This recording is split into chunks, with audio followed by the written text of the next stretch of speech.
A pílula anticoncepcional possibilitou uma mudança de paradigma na vida reprodutiva de pessoas que menstruam. Disso ninguém discorda. Mas como todo medicamento, tem seus efeitos colaterais e impactos no organismo. O mesmo acontece com os benefícios das terapias hormonais, que podem atenuar os efeitos da menopausa. Mas o tratamento com hormônios nem sempre pode ser indicado. Hoje a gente vai conversar sobre os prós e contras da medicalização da vida reprodutiva da mulher e das pessoas que menstruam no Sala de Convidados, que começa agora. O que é que a gente nomeia medicalização, né? É tornar médico algo que não era. Se a mulher menstrua muito, se a mulher menstrua pouco, se ela tem cólica, se ela tem cisto, mioma, endometriose, qualquer coisa, tudo é oferecido hormônio. Já fiz. Tomo desde meus 15, eu tô com 21. Já usei. Eu uso como fórmula para tratar os sintomas. Não houve necessidade. É muito necessário a gente vivenciar o nosso ciclo menstrual de uma forma harmônica. Mais até do que menstruar, a mulher precisa ovular. Você controlando o corpo feminino, você consegue controlar toda uma população. Comigo no estúdio hoje, conversando sobre medicalização da vida reprodutiva da mulher, Iracy França, conselheira nacional de saúde e integrante da Comissão de Saúde da Mulher. E participando da conversa remotamente, Karen de Marca Seidel, médica endocrinologista, diretora da Sociedade Brasileira de Endocrinologia e Metabologia. E Mariana Ferreira, médica obstetra e integrante da Rede Feminista de Ginecologistas e Obstetras. E eu adoro quando você participa de casa, esse é um programa de serviço, manda as suas dúvidas pra gente, vamos conversar sobre todos esses prós e contras. Então não deixa de participar pelo WhatsApp 021 99 701 8122 ou pelas redes sociais do Canal Saúde. Só não deixa de participar. Iracy, Karen, Mariana, que prazer estar aqui com vocês falando sobre um tema tão nobre para nós quatro como mulheres também, né, Iracy? Isso. Eu quero primeiro começar com você, que é uma pessoa representante do controle social no SUS. Queria saber como é que chegam as pautas referentes à vida reprodutiva da mulher na comissão em que você atua dentro do Conselho de Saúde da Mulher. São muitas questões, né, que chegam para lá para nós. Nesse recorte, né, é importante que a gente, antes se falava de saúde reprodutiva e saúde sexual, a gente tenta certamente inverter. Hoje a gente quer garantir saúde sexual e, como consequência, uma saúde reprodutiva. E tem muitos atravessamentos, porque somos mulheres de várias formas, né?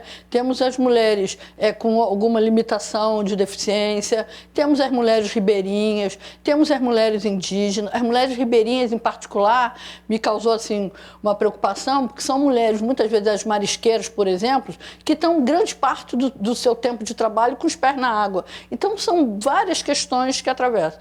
E a questão da utilização de medicação, em particular dos hormônios, é fundamental quando necessário, mas quando não necessário, só que aí temos que repensar isso e ampliar a informação, ampliar muito, né? Como diz, sabermos como é o nosso ciclo, menstrual, o ciclo das mulheres, para que elas possam, uma vez bem informadas, poder ter seus direitos de escolha. Tomar decisões, né? Poder ter seus direitos de escolha. Muito importante, Mariana, a vida da mulher é cíclica, né? A vida a reprodutiva, vamos dizer assim. A mulher vive um ciclo todo mês.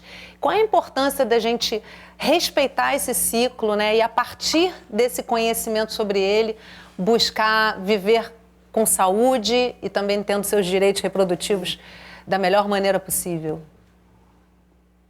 Então, o ciclo menstrual, né, em todas as pessoas que menstruam, em mulheres, ele é uma constante, né, na vida dessas pessoas. Então, isso vai influenciar como as pessoas lidam com o seu dia a dia, vai influenciar em relação ao humor dessas pessoas. E uma das coisas que a gente vê com muita frequência no consultório é que muitas vezes essas pessoas elas não têm nem a oportunidade de entenderem como seria o seu ciclo natural. Então isso é bem comum da gente ver. Por quê? Porque desde o início esse ciclo ele muitas vezes é bloqueado ou visto como algo que é improdutivo ou que não poderia, que poderia atrapalhar as atividades do dia a dia dessas mulheres e dessas pessoas. E isso, né, esse bloqueio desse ciclo acaba de certa forma, algumas vezes, trazendo um total desconhecimento da fisiologia dessas pessoas, uma vez que, eventualmente, elas não foram nem apresentadas a essa possibilidade, ou vivenciaram isso por pouco tempo. Muitas pessoas nem se lembram de como era a vida ciclando, uma vez que métodos hormonais, né, podem ser utilizados para fazer esse bloqueio. É algo que a gente precisa discutir, obviamente, né, o uso indiscriminado, mas também temos o outro lado, né, os benefícios em relação a esse método, como arma, como mais uma possibilidade de garantia desses direitos sexuais e reprodutivos dessas mulheres, dessas pessoas. Muito bom, vamos passear bastante por todos esses tópicos que você trouxe aí ao longo do programa. Karen, o outro lado disso, né? Em muitos momentos, algumas fases desse ciclo são incapacitantes, como a Mariana começou a trazer aí pra gente, né? Ou seja, a medicalização tem momentos que ela é realmente necessária. Como é que se percebe essa linha tênue aí entre a possibilidade de reduzir, né, problemas com algumas fases desse ciclo ou o exagero, né? Bom dia. Então, eu acho que o mais importante é a escuta, né? A gente entender quais são as demandas. Eu acho que esclarecer sobre todos os prós e os contras das medicações, esclarecer sobre o que é o ciclo biológico feminino, né? Tratar isso com naturalidade, falar sobre a sexualidade e trazer a escuta do que a pessoa te demanda, né? Do que ela quer, se de repente ela tem um ciclo menstrual que provoca desconforto em relação à TPM, que ela tem muita cólica menstrual, é uma pessoa que às vezes tem um diagnóstico de endometriose e que por vezes, cada mês é um intenso sofrimento, é um sangramento que às vezes não permite ela trabalhar. A mulher também, quando vai entrando no processo de menopausa, na transição da menopausa, por vezes tem sangramentos muito vultuosos. Isso faz com que ela não fique confortável para exercer suas atividades diárias. Então, a gente escutando as demandas, a gente pode pensar se trata de um caso de te medicar, né? Usar um hormônio que ajude talvez a não menstruar o mês inteiro, ou reduzir essas queixas de cólica, ou simplesmente atender uma necessidade de contracepção, eu acho que é extremamente importante. Iracy me pediu a palavra aqui, mas eu vou te pedir alguns minutinhos para a gente trazer a reportagem que vai alimentar bastante aqui o nosso debate, e aí em seguida eu já te prometo que na volta da matéria te passo a palavra. Até que ponto vale a pena medicalizar desconfortos naturais dos ciclos femininos? Quando é realmente indicado intervir? Até um determinado momento da nossa história, todo o processo reprodutivo ele não era do campo médico. Né? O que é que a gente nomeia medicalização? Né? É tornar médico algo que não era. Por exemplo, o processo do parto era feito antigamente por parteiras. E com o processo de construção de um saber médico a respeito da gravidez, a respeito do parto e tudo mais, a gente vai vendo que as mulheres vão, inclusive, perdendo espaço nesse processo de conhecimento sobre o próprio corpo e sobre o próprio ciclo vital.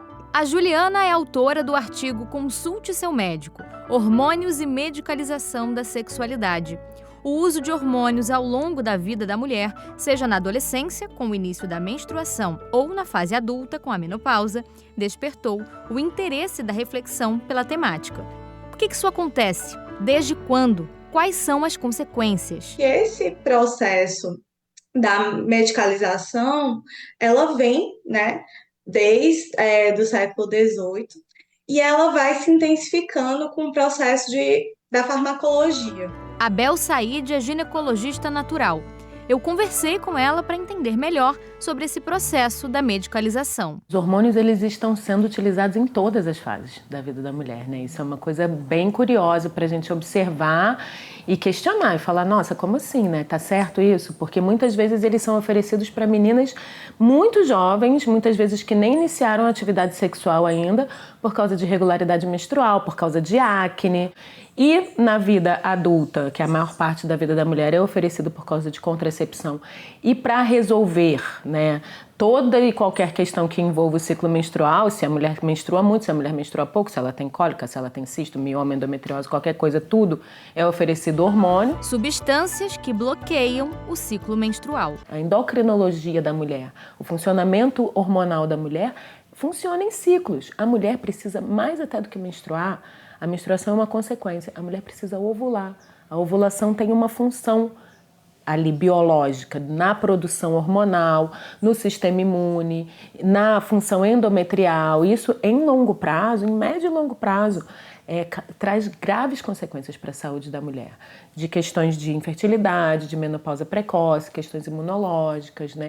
E quando a mulher, enfim, vai parar de menstruar e ela parece que ela vai se livrar disso, mais uma vez, oferecidos hormônios como a única solução, a única forma dela ter qualidade de vida após a menopausa. Para Juliana Sampaio, o crescimento dessa prática se relaciona com a luta de alguns movimentos sociais.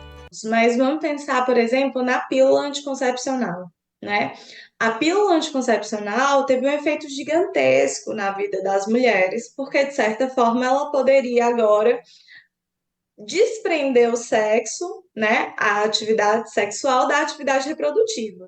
Então, produz uma liberdade imensa dentro do campo da sexualidade para as mulheres.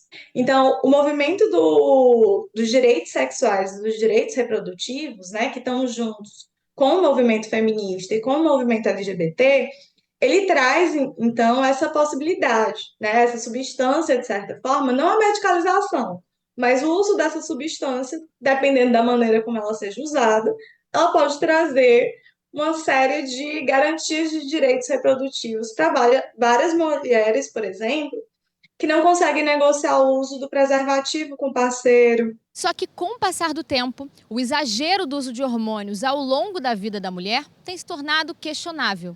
E refletir sobre a responsabilidade do processo reprodutivo passou a ser uma questão de saúde. A mulher tem a capacidade reprodutiva, né? Então ela é capaz de reproduzir. Logo, a medicina ela tem esse interesse, digamos assim, de governo da população para contabilizar a natalidade, né?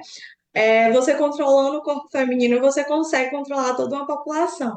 Mas como transitar por essas fases da vida de maneira saudável? Como preservar a saúde e ter qualidade de vida? A Bel aconselha, antes de qualquer intervenção, um estilo de vida que envolva, sempre que possível, atividade física, alimentação adequada, terapia, meditação. Ela fala ainda sobre a percepção que tem do uso de hormônios na menopausa em comparação à fase de vida fértil. Eu já não vejo com tantos maus olhos. Eu acho que para algumas mulheres pode ser interessante. Não é o caminho tampouco que eu considero ideal e melhor para a saúde, e principalmente não é o único. Eu, no caso, trabalho com as plantas medicinais, tanto para sintomas menstruais, regulação de ciclo menstrual, cólica menstrual, endometriose, mioma, candidíase, todas as queixas básicas. Assim como na menopausa também, os sintomas comuns da menopausa, sintomas vasomotores, ressecamento vaginal, fogachos, questões de sono, de humor, também tem uma série de plantas medicinais, de óleos, suplementações, que resolvem, que atendem isso muito bem, com muita eficácia. Iracy, te dando a palavra porque te interrompi para trazer essa matéria, mas ela traz várias questões super importantes. Né? Concordo quando ela fala da importância da pílula anticoncepcional para as mulheres terem um pouco mais de liberdade da sua vida sexual. Mas como Mariane Karen também trouxe, a gente percebe a tentativa do controle do corpo feminino para entrar no mercado de trabalho, adequar a mulher, o seu ciclo lunar, né? Que nem a lua interfere na natureza. O ciclo da mulher é parecido com o ciclo lunar. Então, nós temos uma adequação diferenciada. Então, é importante perceber o quanto que a gente tem que ficar atenta para que o corpo feminino não seja invadido por uma lógica masculina, por uma lógica da adequação a esse movimento. Então, o direito de poder escolher, o direito de ser informada, o direito de entender o seu processo e não achar que nós temos que ficar nesse lugar da lógica masculina. Isso temos um atravessamento em muitas questões, seja na questão do aborto, da responsabilidade de quem engravida, né? Eu tive a oportunidade de dizer isso, né? O homem, cadê a responsabilidade masculina? Nós ainda não somos capazes de procriar sozinhas, né? Então temos que botar os homens nessa discussão sobre a questão da gravidez, sobre a questão dos direitos e sobre a questão de mercado que a gente trouxe aí numa percepção de que vamos parar que as mulheres, esse incômodo, entre aspas, né? Quem ficava incomodada era a nossa avó da dificuldade. Hoje temos todo um controle sobre isso, como se dizia antigamente. E minha mãe chamava muita atenção sobre isso. É importante que a gente possa relembrar que a intervenção no corpo feminino, hoje somos capazes de entender que ela tem que ter limites, e não só uma lógica de mercado. E olha só que legal, a gente tem aqui a participação da nossa audiência, o Rodinei, que está sempre assistindo a gente. Beijo grande, Rodinei, estou aqui com vocês hoje. E queria trazer, porque ele fala muito nessa linha do que você está falando, Iracy. Ele diz assim, infelizmente nas sociedades capitalistas há uma tendência, principalmente quando o poder é ocupado por grupos conservadores e machistas, de se querer controlar os corpos dos trabalhadores, sobretudo os femininos. A medicina, nesse modelo de sociedade, tende a ser controladora das opções de cuidado com a saúde da vida das pessoas, principalmente as mais pobres. Mariana falava sobre isso, né, Mariana? Em que medida também essa medicalização, para muito além da necessidade real do organismo da mulher, também trabalha nesse sentido, né? Sim, com certeza.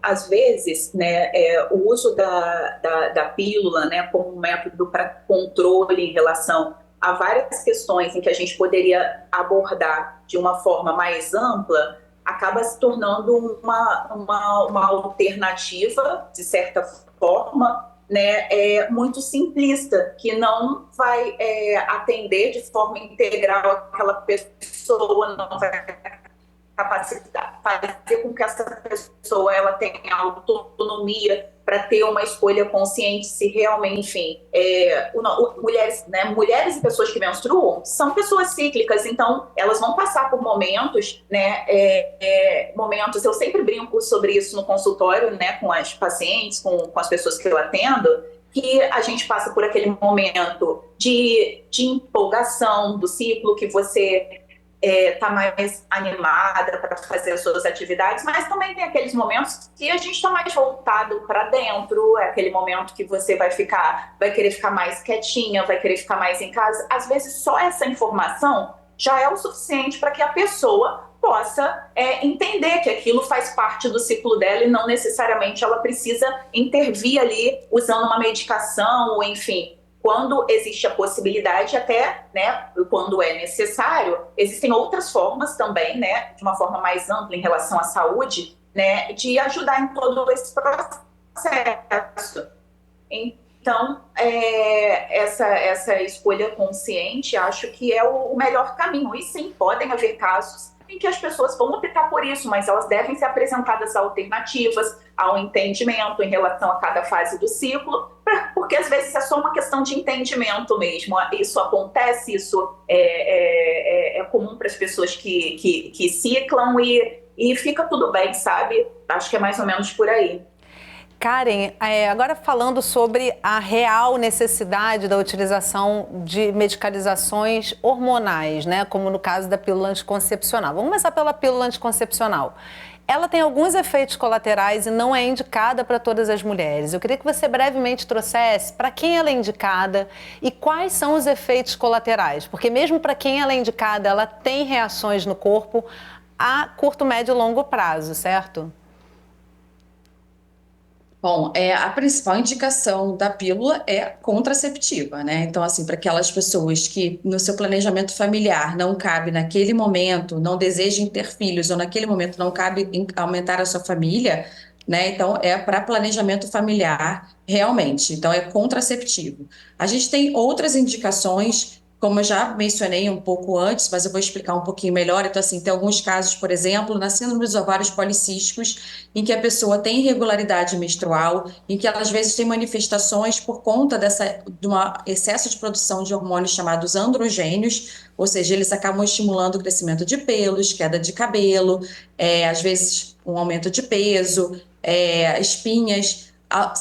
São sinais que às vezes podem, inclusive, deixar a mulher com uma baixa autoestima, ou seja, ela se sente realmente muito incomodada por estar ficando careca, por estar com uma pele muito ruim. E a gente sabe que a principal medicação, né, para síndrome dos ovários policísticos é o uso da pílula combinada, digamos assim, principalmente combinada, mas a gente pode também utilizar a pílula com progesterona isolada. Então, isso tem uma atuação na redução da produção desses hormônios que estão em excesso e trataria a síndrome. Existe já evidências do aumento do câncer de endométrio por conta da síndrome dos ovários policísticos, ou seja, se você durante muito tempo acaba não menstruando, realmente é muito importante a menstruação tem uma finalidade, né, que a gente menstrue todo mês, é para que a gente evite um espessamento do nosso endométrio, né? Se a gente não menstrua, a gente pode acabar levando um espessamento desse endométrio e a gente pode, inclusive, levar uma mudança das células para um caminho da malignidade, do câncer. Então, a gente acaba tendo essa função na pílula anticoncepcional. Como eu falei, pessoas que às vezes sofrem muito de TPM, que a gente não consiga outras vias de tratamento da TPM, a gente realmente pode utilizar outras medicações para isso. Às vezes tem gente que fala em meditação, yoga, mas nem sempre isso é suficiente, né? Nem sempre isso é então, possível a gente pode, também, às vezes, né? realmente utilizar a pílula anticoncepcional. É importante pensar nisso também, né? Que a gente vive uma realidade numa sociedade em que nem sempre é possível essa mulher fazer uma prática de yoga, ter a alimentação ideal. Então, assim, muito importante a gente deixar claro que não é uma pura crítica à medicalização de forma plena, total. A gente está discutindo aqui exatamente quando ela se faz necessária e a Karen trouxe algumas dessas indicações, né? Algumas dessas indicações. Eu concordo com a Karen sobre a importância da medicação quando necessário, né? Eu tenho conhecimento de uma pessoa que tinha uma endometriose que chegava ao pulmão, então ela precisava internar. Eventualmente, é incapacitante, também, né? Até preocupante. Mas aí também a gente tem que lembrar, quando a gente fala do planejamento familiar, ou então do direito dos adolescentes terem a sua escolha, né, sobre sua vida sexual e ainda não terem a informação. Então, esse é um desafio. Eu lembro que eu participei de uma atividade na LERJ em que se discutia isso. Quem vai orientar e quem vai distribuir os métodos anticoncepcionais para os adolescentes? Porque ainda temos uma cultura conservadora, arraigada, de que esse é uma conversa que não pode ser ampla. Claro que pode ser ampla. Deve, né? Se todos nós temos um caminho natural de que podemos ter uma vida sexual responsável, e isso eu toda vez que faço palestra chamo atenção, responsável para as meninas e para os meninos, né? Que a gente tem que desconstruir essa ideia que os meninos podem tudo e as meninas têm que tomar, se preservar. Não, todos temos que ser responsáveis para a vida sexual, consequentemente sua vida reprodutiva. E colocar isso, ter mais informações, ter mais forma de que isso seja um tema natural. Porque ele é inerente à sociedade. Até para reconhecer esses prós e contras, né? Porque no final das contas é a menina que vai tomar a pílula e que vai ter os contras ao longo da sua vida reprodutiva, né? E isso é uma discussão que a gente tem que ter clareza com uma responsabilidade. Quando a gente está falando, eu que trabalhei em obstetrícia, sou enfermeira obstétrica, também trabalhei, e a gente discutia muito isso. Vamos trazer os meninos para discutir, porque parece que fica só uma conversa de menina. Não, é uma conversa da sociedade. Mulher, é uma questão conversa da sociedade que nós temos que esclarecer e ampliar essa conversa. As pequenas dúvidas têm que ser transformadas no que a Mariana chamou amplamente. Nenhuma dúvida pode ser pequena, né? Nenhuma dúvida tem pode que ser considerada sempre. Exatamente. Karen pediu para fazer mais algum comentário, Karen? É porque você tinha me questionado sobre as contraindicações, né? E sobre os sintomas adversos das pílulas. Então, assim, de fato, a gente tem diversas composições e apresentações desses métodos anticoncepcionais. Então, a gente tem que verificar se a pessoa, por exemplo, se ela tem excesso de peso, obesidade, hipertensão, diabetes, enxaqueca com aura, que é aquela quando você tem a enxaqueca acompanhada de náusea e, às vezes, até turvação visual, até alteração visual, né? Então, assim, são sinais de que você pode ter um efeito, talvez, de uma predisposição à trombose com o uso da medicação. Então, a gente tem diversas doses dos contraceptivos. Realmente, aqueles que são ingeridos por via oral tem um efeito sobre o fígado, né, sobre a produção de fatores protrombóticos. Então, isso seriam condições que a gente merece, né, uma maior atenção. Novamente, como vocês têm falado, né, o diálogo é muito importante. Eu também concordo que os meninos têm que ser informados, os homens têm que ser informados de todos os métodos. Acho que isso tem que ser conversado entre o casal ou entre os pares, qual vai ser a melhor forma que vai ser escolhida, se vai optar por não utilizar hormônios. Tem mulheres que sentem enjoo, que se sentem muito demasiadas com o uso de contraceptivo. Isso é fato.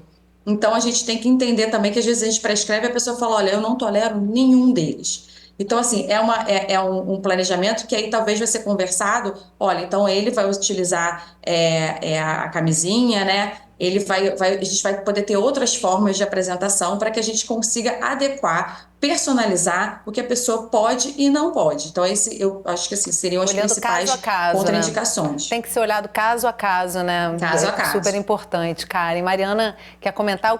Já ia te mandar uma pergunta, eu vou te deixar à vontade para comentar, mas já trazendo assim, quais são as consequências? Você falava sobre a importância do ciclo, a Karen está reforçando isso, Iracy está reforçando isso, ou seja, isso não é novidade para ninguém, né? Mas qual é a importância da menstruação? A Karen já começou a trazer um pouquinho dentro desse ciclo, né? Eu queria só aprofundar um pouco no que a Karen pontuou. Porque alguns métodos interrompem a menstruação, né? Assim, a gente está falando muito da pílula anticoncepcional, mas a gente tem o DIU, algumas possibilidades de DIU, e em alguns desses métodos a menstruação ela é suprimida, né? E qual é a consequência disso? Bom, eu acho que o comentário da Karen, ele estava relacionado à questão das mulheres das pessoas que têm síndrome dos ovários policísticos, e elas têm um funcionamento um pouco diferente, né, do ciclo. Na verdade, elas podem fazer isso, não acontece a liberação de um hormônio específico, que seria a progesterona, e isso pode trazer riscos para essa mulher, para o endométrio, em relação ao funcionamento normal ali, desse endométrio. Isso trazer maiores riscos para ela, como evolução para neoplasias, né, para câncer. Dentro do uso dos métodos contraceptivos que envolvem a não menstruação, isso não aconteceria. Então, seria uma outra questão mesmo em relação a essa pessoa ela não poder experimentar esse ciclo de uma forma mais plena, né? Não poder ovular, enfim, e não conseguir se entender como ela seria sem nenhum método. Eu acho que uma coisa eu tinha levantado a mão para falar também é que o método contraceptivo é algo que pode ir sendo construído, né? Essa decisão não é uma decisão definitiva, né? Isso pode ir mudando ao longo da vida da pessoa de acordo com a demanda dessa pessoa. Então, pode ser que num primeiro momento seja mais interessante para essa pessoa fazer o uso de um método hormonal, em outro momento pode ser mais interessante fazer o uso de um método como o DIU.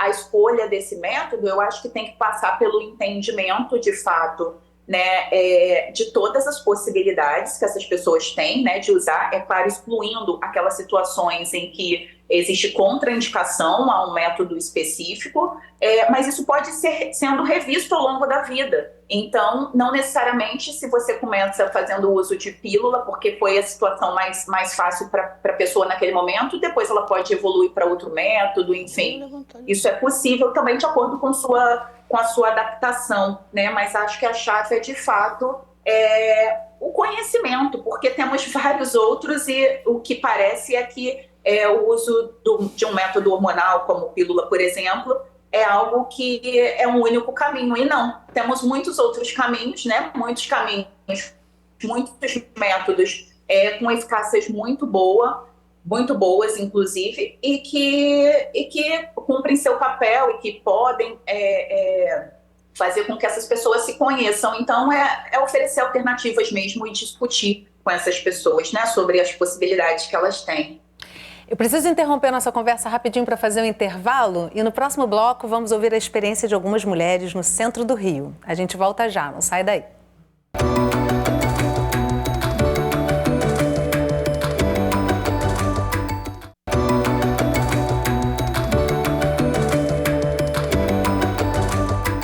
O Sala de Convidados está de volta conversando sobre medicalização da vida reprodutiva da mulher. Comigo no estúdio para essa conversa, Iracy França, conselheira nacional de saúde e integrante da Comissão de Saúde da Mulher do Conselho Nacional de Saúde. E conversando com a gente remotamente, Karen de Marca Seidel, médica endocrinologista, diretora da Sociedade Brasileira de Endocrinologia e Metabologia.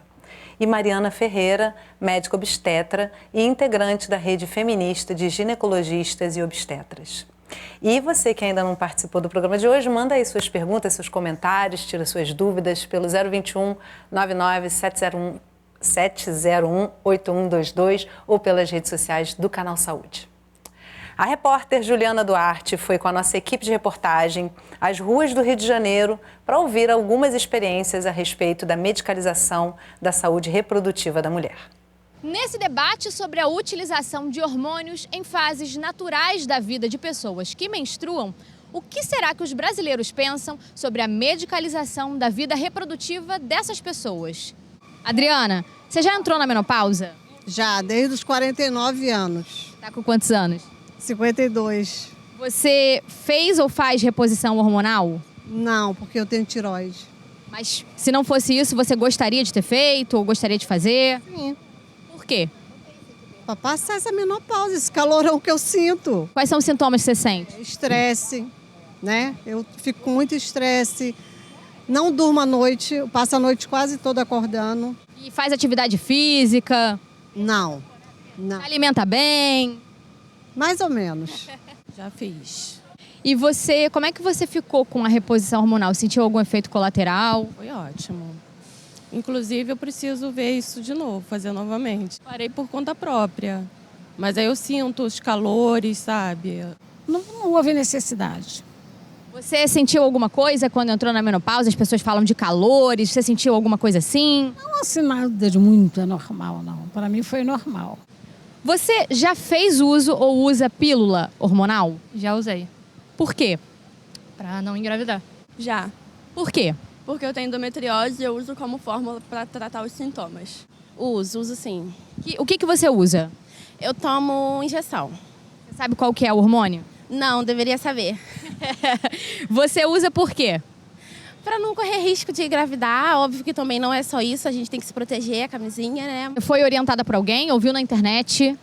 Amigos, né? Falando. Amigos aconselharam, você fez essa opção? Sim. E como é que você se sente com a injeção? Tem algum efeito colateral? Para você é importante? Para mim é importante. Não senti nenhum efeito.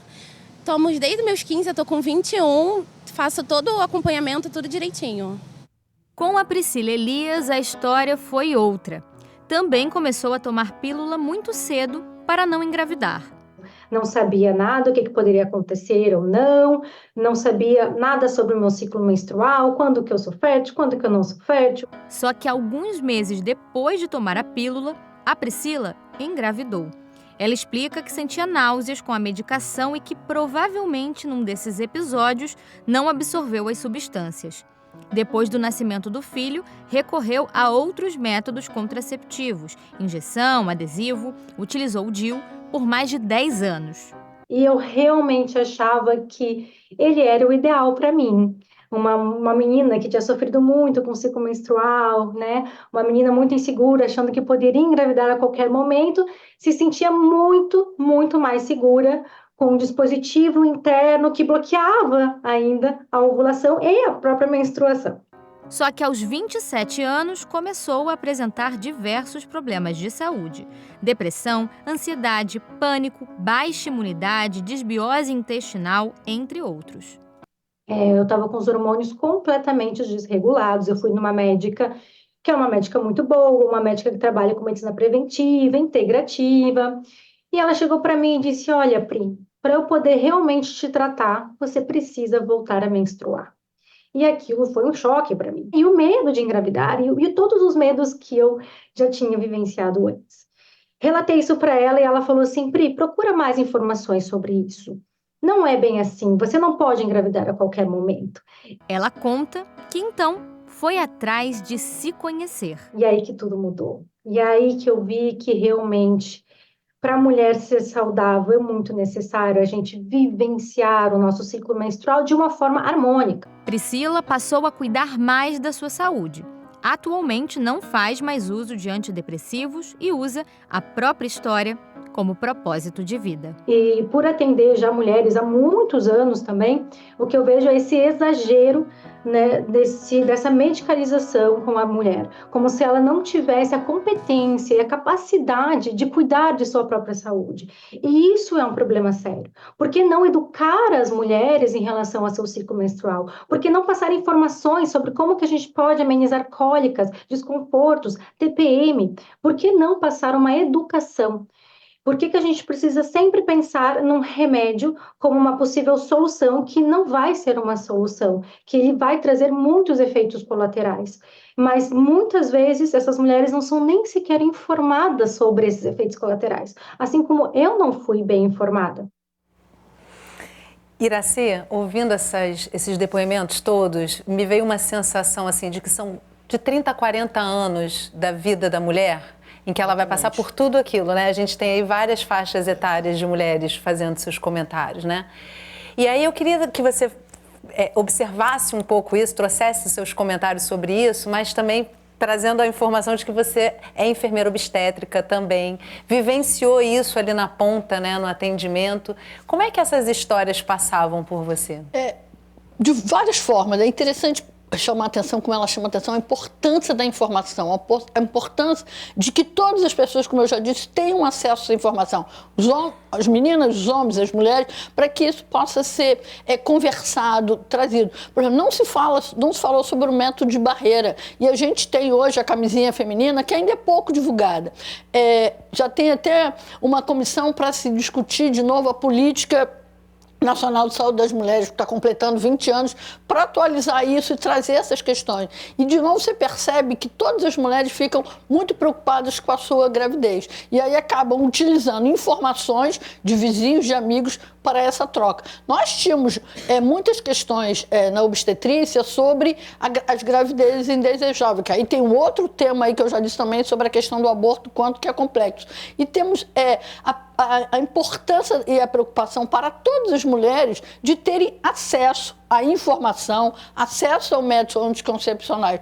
Temos uma questão, às vezes, das mulheres fazerem a ligadura, chegarem para a ligadura tubular sem terem filhos, sem terem essa experiência, porque isso tem uma lógica cultural patriarcada sobre o controle. E, de novo, os homens estão fora dessa discussão. Então, entendemos que temos que trazer os homens para essa discussão. Tem alguns homens muito interessados. A gente também teve experiências muito interessantes sobre o parto. A questão da intervenção... Isso não é um assunto só feminino, né? Os homens têm que se interessar por isso. É uma questão social também, né? De saúde coletiva, inclusive, né? A questão sobre a intervenção no momento do parto é uma discussão que a gente tem muito, né? Sobre como se intervém no momento do parto. Afinal de contas, quem faz o parto são as mulheres, os profissionais de saúde. Não é um ato médico, apesar de estar descrito como um ato médico. Pois isso é uma questão que se tornou um ato A gente entende que tecnicamente, né, dentro das normativas ali... Quem pare são as mulheres, os profissionais de saúde assistem. Né? Karen, eu queria trazer para você um comentário que tem na primeira entrevista dessa reportagem. O nome dela é Adriana, né? Ela fala que não fez reposição hormonal porque tem alguma questão na tireoide. Então, assim, de fato, muitas mulheres encontram conforto para passar por essa fase com a terapia hormonal, acho que está mais adequado falar assim, né? Mas, no entanto, nem todas podem. Que tipos de situações é impeditivo fazer essa reposição? E antes de entrar com uma reposição, outras opções também podem trazer algum conforto dependendo da intensidade dos sintomas? A terapia hormonal, ela realmente é indicada quando você, classicamente, né, tem sintomas de moderados a severos, ou seja, sintomas dos calorões, suores noturnos, sintomas urinários, como incontinência urinária, desconforto na hora do ato sexual e pensando também numa prevenção de osteoporose, principalmente naqueles que têm histórico familiar. Então, ela não vai ser indicada quando você tiver um histórico pessoal de câncer, né, estrogênio dependente, hormônio dependente, então, que seriam o câncer de mama, ovário e endométrio. Então, se você teve esse histórico pessoal, isso tem que ser realmente avaliado e normalmente ele é totalmente contraindicado. Histórico familiar, muitas pessoas perguntam, mas eu tenho uma avó um tio, uma prima. Isso tem que ser levado em consideração. Geralmente são as gerações como mãe e irmã, né? Então são as mais próximas possíveis, mas isso também tem que ser, hoje em dia, reavaliado. A gente tem que colocar todos os prós e contras da terapia hormonal. Pessoas que têm doença do coração, estão coronariopatas, ou seja, tem infarto agudo do miocárdio ou tem isquemia, também não deve ser utilizado. Isso é considerado como alto risco cardiovascular. Pessoas que nesse momento estão com alguma doença hepática no fígado, também não deve ser feito. Ou seja, qualquer doença aguda nesse momento, assim, mais importante em termos de insuficiência renal, coração e fígado, não deve ser feito por conta da metabolização dos hormônios. Problema de tireoide não tem nada a ver com terapia hormonal, assim, realmente isso não é uma contraindicação, tá? Então, ela na verdade, a gente percebe que existe muito desconhecimento, né? Eu acho que tanto para você entender o que é terapia hormonal, quando a gente precisa fazer a terapia hormonal, se a gente deve ou não fazer a terapia hormonal, além de que é fundamental se a pessoa quer ou não fazer a terapia hormonal. Então, eu acho que realmente falta muito da gente conseguir esclarecer sobre isso. Informação, né? Informação é sempre importante. Por isso que a gente está fazendo esse programa aqui, já agradecendo aí tantos serviços que vocês estão trazendo, né, para quem está assistindo a gente, Karen. E aí tem uma outra questão que eu queria trazer, dividir aqui com a Mariana, que a mesma entrevistada coloca, né? Ela diz que o que incomoda é o calor. Ela faz até o gesto, né, do calor. E isso é muito reconhecido, todo mundo já ouviu falar, né? E aí, Mariana, eu fico pensando assim, que são etapas da vida que mobilizam tanto a história da mulher e, de certa forma, falta um pouco de empatia, né? Muitas vezes é tido como frescura, olha como é que ela tá louca se abanando. Existe uma certa falta de respeito com esse ciclo da mulher que, de fato, tem momentos que são extremamente desconfortáveis, né? Sim, com certeza. Na verdade, esse período, né, de climatério, a última menstruação, a menopausa, sempre foi um período muito cercado de tabus, né, de medos, de muita coisa que é trazida somente para o campo pessoal, e muitas mulheres vivenciam isso sozinhas, né, sem um acompanhamento adequado, sem poder dividir isso, né, com outras pessoas. E isso também é algo que acaba impactando. Toda essa questão da terapia hormonal é cercada também de muitos mitos, de muitos medos, como a doutora Karen estava apontando, e muitas mulheres também são privadas de usarem, né, essa arma, esse recurso, que seria a reposição, por falta mesmo de informação ou de entendimentos. Mas eu acho que falar sobre isso, né, discutir isso dentro do consultório, os prós e contras, o entendimento em relação às limitações também do uso da terapia hormonal, que não necessariamente vai resolver todos os problemas, né, às vezes as mulheres, né, nessa fase de climatério, buscam atendimento pensando em uma solução assim rápida e que vai trazer muitos benefícios, que às vezes não é nem o princípio ali contemplado pelas indicações, né, do uso. Então, sim, para muitas pessoas a terapia hormonal vai ser muito interessante, mas entendendo as limitações e as contraindicações também. Então, acho que é basicamente informação, né, discutir sobre isso. Karen. Eu queria complementar, porque você chegou a me perguntar também sobre outros tipos de terapia, se era viável ou não, e falar um pouco que, assim como a Mariana falou sobre o uso de contraceptivos, que podem ser modificados, o tipo, ou interrompidos, a terapia hormonal também, ela tem uma discussão aberta sobre o tempo que você vai fazer. O período de transição da menopausa, que é quando um pouquinho antes de você parar de menstruar e um pouquinho depois, costuma ser o período assim, de maior desconforto para as mulheres. É quando elas mais sentem talvez os calores, a diferença do que era, né, estar vivendo com altos níveis de estrogênio, e de repente eles caem, às vezes podem cair drasticamente. Então isso realmente ela sente uma diferença incrível no vigor físico, memória, libido, e depois aos pouquinhos acho que o corpo pode talvez ir se adaptando. Então tem mulheres que preferem utilizar, se elas puderem, né, por muitos anos. Tem outras que às vezes não vão ter essa necessidade, elas às vezes vão usar 2, 3 anos. E aí às vezes a gente pode manter outras medicações que não sejam talvez hormonais. A gente tem, inclusive para aquelas que não podem fazer terapia hormonal por conta de câncer, a gente tem medicações específicas, tem uma medicação específica, né, para controle dos calorões, outras que podem ser paliativas, que podem ajudar. A gente tem lubrificantes íntimos, né, hidratantes vaginais sem hormônio, tem aqueles que são apenas com hormônio, mas de uso tópico para tratar essa parte do desconforto genital. Então, isso tudo tem que ser discutido consulta a consulta. Às vezes perguntam assim, até quando eu vou utilizar essa terapia hormonal? Até a próxima consulta. Então, ela tem que estar valendo a pena, não tem que acompanhar possíveis complicações. Eu também acabei não falando sobre trombose, que seria uma contraindicação, que é uma contraindicação formal, histórico, né, de trombose. Mas, então, é isso. A gente tem que realmente ir discutindo caso a caso e em todas as consultas. Só aproveitando aqui o gancho do que você está trazendo, Karen, a Adriana, ela também comenta na matéria que ela não se alimenta bem, ela assume que não se alimenta bem, que, aliás, hoje em dia está bem difícil achar pessoas que assumam isso com tranquilidade. Eu não me alimento bem, nem faço atividade física. E aí eu te pergunto se essas duas atitudes interferem nesse processo, ou seja, se ela se alimentasse super bem dentro do possível e praticasse atividades físicas com alguma intensidade e frequência, se isso reduziria a necessidade de utilização da terapia de hormônios. Se reduziria, eu não posso te dizer, eu acho que colaboraria, porque assim, se você fica acima do peso, isso passa a ser um fator de maior risco para o uso da terapia hormonal ou de você somar os efeitos da menopausa com os riscos habituais da idade. Então assim, ao longo do tempo a gente fica mais propenso a doenças do coração, né? E a mulher, a partir dos 50, fica realmente mais exposta a doenças do coração por conta da menopausa.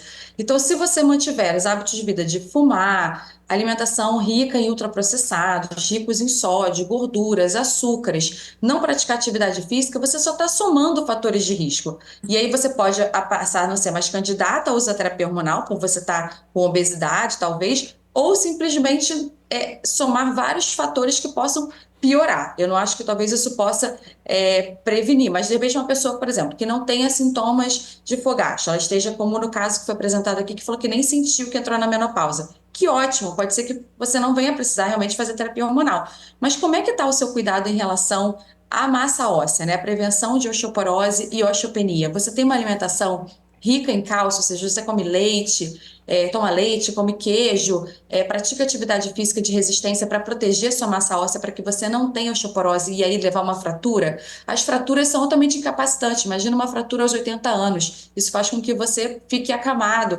Então, isso realmente, se você não fizer terapia hormonal, pode colaborar e muito ao você cuidar do seu coração e talvez cuidar do principal, né, dessa questão da massa óssea. E às vezes também tem algumas substâncias que podem ajudar também no nosso bem-estar, evitar excesso de álcool. E a obesidade hoje em dia, a gente não cansa de dizer, é um dos principais fatores de risco para câncer. Então muitas pessoas ficam preocupadas com a terapia hormonal e câncer de mama, e endométrio e de cólon, por exemplo, de intestino, mas a obesidade hoje em dia oferece um risco muito maior do que a terapia hormonal para desenvolver esse tipo de câncer. Olha quanta informação relevante. Iraci.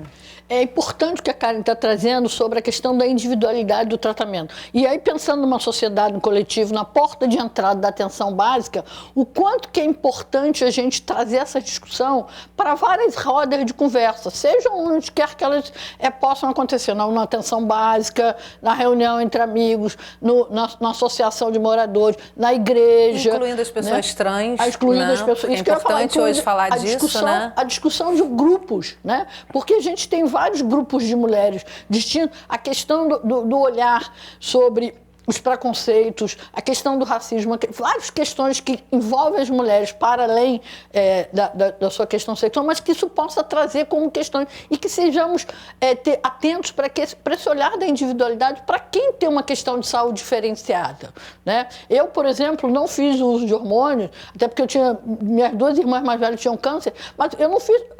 E aí eu falo para o marido, eu vou estar estressada, eu já estou recolhendo, avisa. Porque também é uma questão de conversar, né? Certeza. Os homens também vivem um pouco essa questão, quando entram... Resvalam quem está no entorno, com certeza. Sim. Na androgenia dele, eles também. Por isso que não é uma questão só da mulher, né? Exatamente, não é uma questão só da alteração hormonal feminina, também é uma questão alteração hormonal masculina, né? Eu falo isso pro meu marido. Vocês conversam entre vocês aí quando vocês, às vezes, não têm essa dita competência potência sexual, porque parece que só nós. No outro dia nós estamos lá na CISMU, na Comissão Intersetorial de Saúde, conversando sobre a saúde do homem.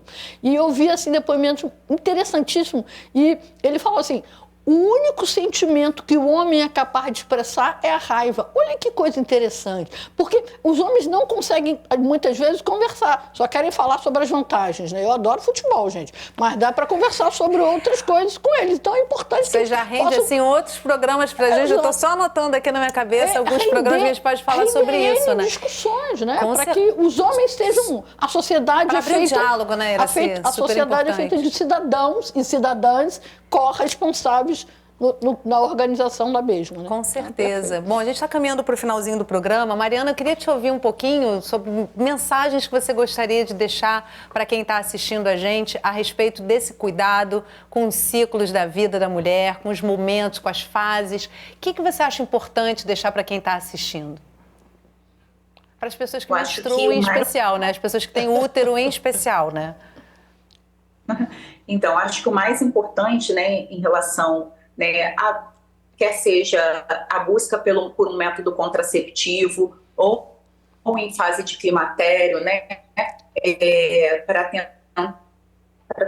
uma tentativa, né, de alívio de alguns sintomas que podem atrapalhar muito a vida dessas pessoas, a busca por informação e a autonomia dessas pessoas em relação a fazer uma escolha consciente, né, do melhor caminho para elas. Então, acho que isso seria o mais importante, discutir os prós e contras de cada método contraceptivo, as alternativas em relação à reposição hormonal, né, sobre as possibilidades, o que isso traria de benefício ou não para essas pessoas, as contraindicações. Acho que é isso, sempre colocar a saúde como uma decisão da pessoa, que é a principal,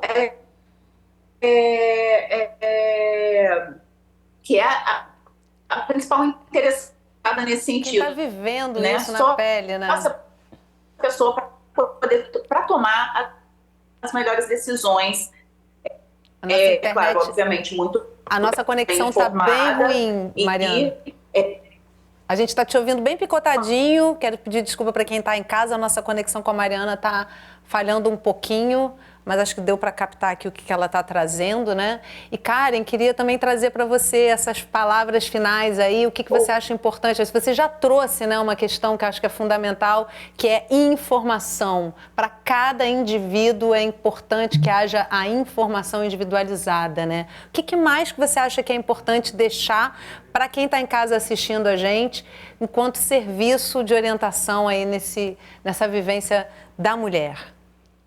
A gente acabou não conversando sobre isso, talvez até renda um outro assunto, né? Mas é que assim, essa questão da informação e por vias corretas, né? Por pessoas que realmente tenham a boa vontade e tenham. Então, uma coisa que a gente não discutiu, quando a gente fala de medicalização, eu acho que o pior cenário que a gente tem vivenciado é a medicalização de todos os sintomas, utilizando os tipos hormonais, soroterapias, ou seja, se você tem cansaço, se você tem dor de cabeça, se você tem baixa libido, se você não tá ganhando a massa muscular que você gostaria na academia, te enchem de coisas, né? Colocam um implante que você não tem a menor ideia do que tem nesse implante, quanto tempo vai ficar no seu corpo, não tá nem quem fabrica. Autorizado pela Anvisa, é isso? Como é que tá isso, Mariana? Não é, então, exatamente. O único implante aprovado pela Anvisa é a dietonogestrel, que é para contracepção. Nenhum outro é controlado, nenhum deles tem bula, nenhum deles dizem que você pode sentir. Ou seja, você está tão preocupado, às vezes, em tomar, às vezes, uma dipirona para dor de cabeça, né? Deixa eu ver a bula e do que acontece. E aí você coloca um hormônio que fica às vezes mais de um ano no seu corpo, né? Ou vai trocar cada 6 meses, você não tem noção do que tem lá dentro, tudo para garantir para você uma sensação de bem-estar, de boa libido, de estar bem viva e ganhar mais massa, ficar com menos teor de gordura no corpo. Então isso tem preocupado demais a gente. Assim, a soroterapia coloca coisas, né, no seu sangue e que tem levado a complicações gravíssimas. A estética falando mais alto, né? Assim, é uma pressão social grande e muitas mulheres acabam sucumbindo aí nisso e não é bom para a saúde, né? E a cultura do ver tudo na televisão, assim, né, no que eu digo, assim, em fontes às vezes não confiáveis. Não é que nem um programa desse que você traz especialistas para falar, para esclarecer, tirar as dúvidas. Então, assim, gente, as mulheres são de fase. A música já diz, né? Mulher é de fases. Eu acho que isso é uma coisa que é extremamente encantadora, muito bonita na mulher. Eu também super acho que a gente tem que viver, entender e respeitar todos os nossos momentos e limites. A gente está aí assim, a medicina vem para aprimorar tratamento, né, para você conseguir trazer o melhor para a pessoa quando necessário, quando realmente se precisa. Então, essas seriam minhas mensagens finais. Que bom te ouvir, Karen. Mariana, a gente perdeu um pouquinho a conexão, a gente está encerrando o programa, nosso tempo já acabou. Iracy, quero te agradecer muitíssimo a sua presença aqui comigo no estúdio. Muito obrigada pela prestação de serviço que vocês trouxeram hoje, Karen, Mariana e Iracy. Que prazer enorme estar aqui com vocês. E obrigada a você que acompanhou o programa de hoje aqui pelo Canal Saúde, um dos nossos canais parceiros. Se você quiser compartilhar essa conversa, você entra lá no site do Canal Saúde. Você vai encontrar um acervo com a nossa programação completa. E não esquece que toda semana a gente tem um assunto relevante para dividir com você, então não vai perder o próximo programa. Canal Saúde, há 30 anos construindo cidadania. A gente se vê.